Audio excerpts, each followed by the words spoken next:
चर्चा करते हैं अपने। तो ये जो मक्का और मदीना है, ये हम सब जानते हैं कि इनका पुराना नाम मख और मैदिनी था। आज भी वहाँ मक्केश्वर महादेव शिवलिंग है, वहाँ उसको ढक करके रखते हैं। जाने वाला मुसलमान उसको चूम करके आता है, जैसे हम शंकर भगवान के शिवलिंग के हाथ लगाते हैं वैसे वो उस पत्थर को हाथ लगा करके आते हैं। भारत से जो भी मुसलमान हज करने जाता है उसको हिंदू मुसलमान बोलते हैं, क्योंकि वहाँ के मुसलमानों को पता है कि भारत के जितने मुसलमान हैं ये धर्मांतरित होकर के मुसलमान बने, ये सब पहले हिंदू थे, असली मुसलमान नहीं है, इसलिए उनको हिंदू मुसलमान बोला जाता है।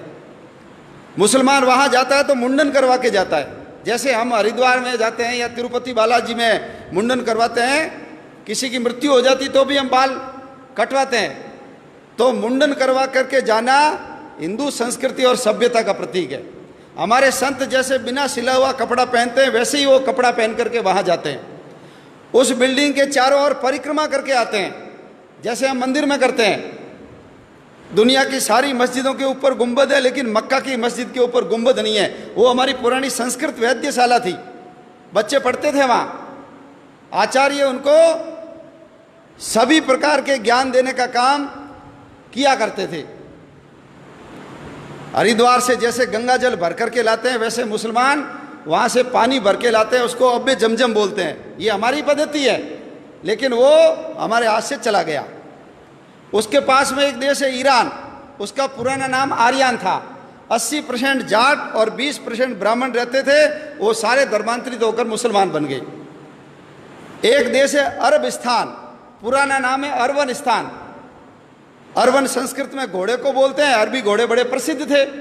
चेतक घोड़ा महाराणा प्रताप का अरबी घोड़ा ही था, तो वो हमारा अरवनिस्तान क्या बन गया, अरबिस्तान बन गया।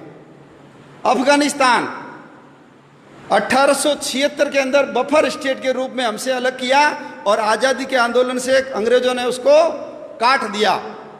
6.5 लाख वर्ग किलोमीटर की जमीन है वो। गांधारी वहीं की थी, दुर्योधन की माँ आंखों पे पट्टी बांधी, पति अंधे, मैं भी नहीं देखूंगी। 1876 में हमारे हाथ से चला गया।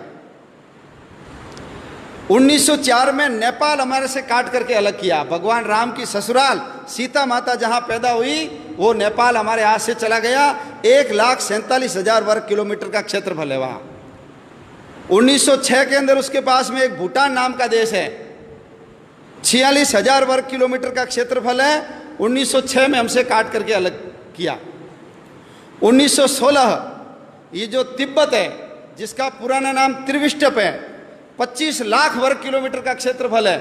दलाई लामा वहीं के रहने वाले हैं। और देश की आज़ादी के बाद जब 1962 में चाइना ने आक्रमण किया, तब तक वो हमारे पास था। उसकी विदेश नीति, उसकी रक्षा नीति, उसकी रक्षा का काम हमारी सेनाएं करती थी। लेकिन हिंदी चीनी भाई भाई पंचशील के सिद्धांत, नेहरू जी की गलती के कारण वो चाइना ने हमसे हड़प लिया, दबा लिया। आज वो जो तिब्बत है चाइना के पास चला गया। भारत और चीन के बीच में तिब्बत बहुत बड़ी भूमि थी, चाइना बॉर्डर से बहुत दूर था, लेकिन चाइना का बॉर्डर भारत के पास आकर के लग गया।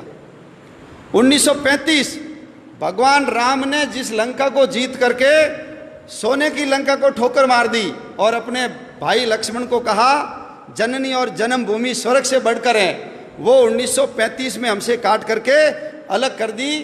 क्षेत्रफल कितना है, 66,000 वर्ग किलोमीटर।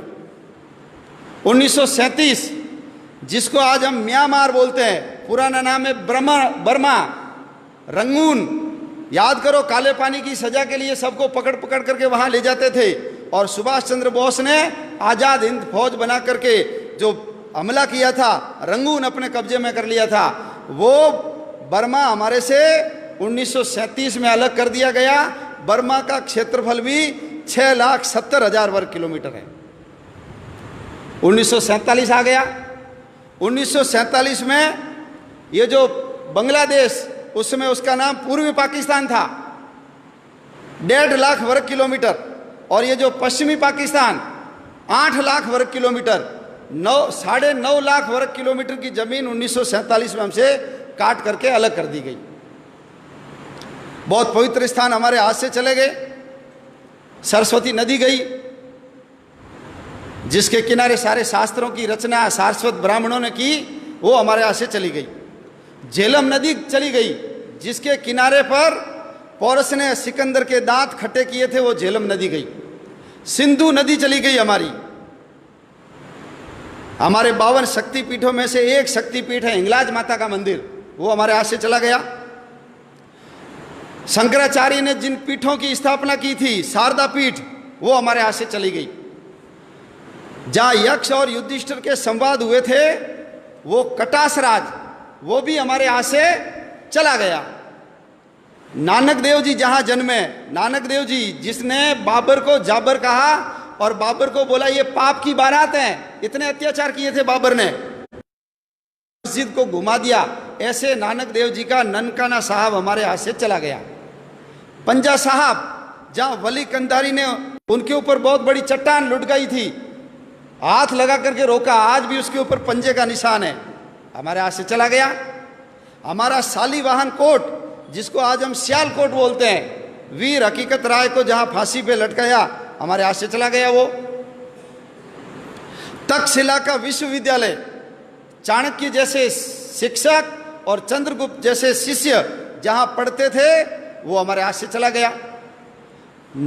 हड़प्पा और मोहनजोदड़ो, सबसे पुरानी सभ्यता के अवशेष जहां पर है, वो हमारे हाथ से चला गया।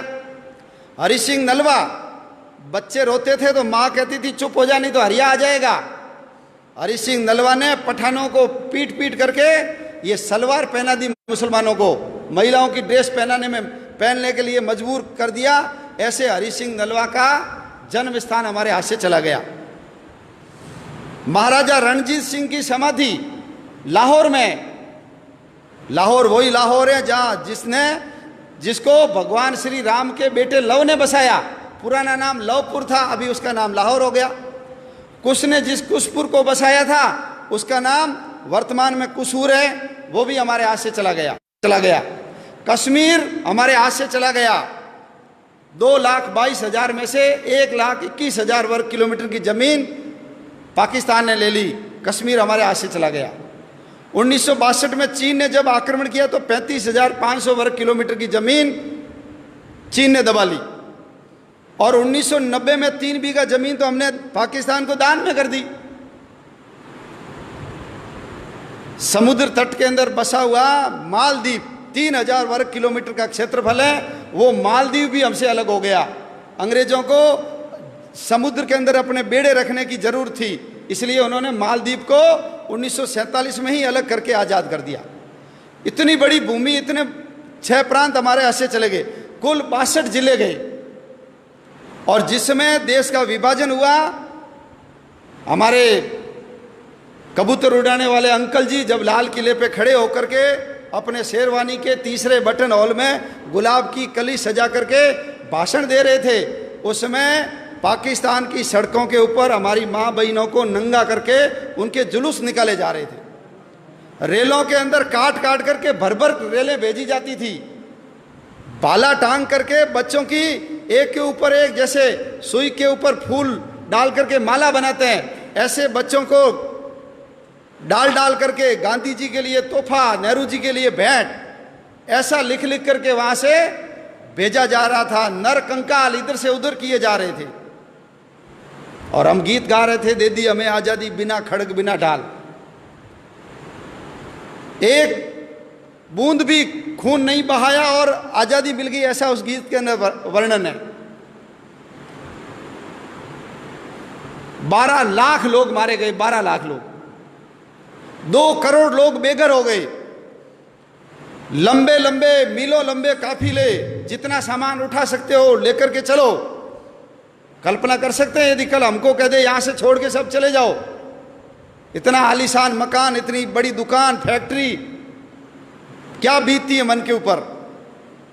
लेकिन ये इतिहास हमको नहीं पढ़ाया जाता, और नहीं पढ़ाने के कारण आने वाले समय में हम देश की रक्षा कर पाएंगे कि नहीं कर पाएंगे, प्रश्न चिन्ह खड़ा होता है।